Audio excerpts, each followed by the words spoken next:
இதை போல் மசாலா அரைச்சி இந்த கோழியை பொரிச்சு கொடுத்தா எல்லாருமே ரொம்ப விரும்பி சாப்பிடுவாங்க.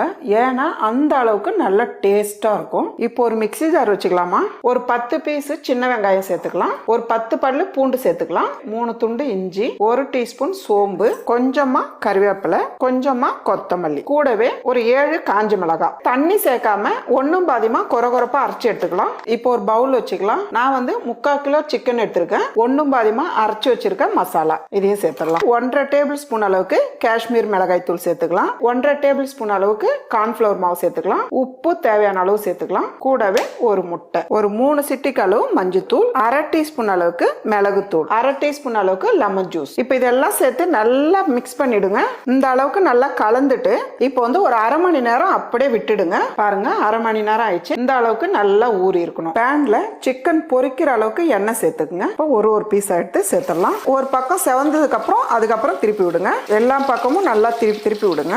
இந்த டைம்ல நம்ம எடுத்துடலாம். அவ்வளவுதான்மா, நல்ல ஒரு டிஃப்ரெண்டான டேஸ்ட்ல பொரிச்ச கோழி ரெடி.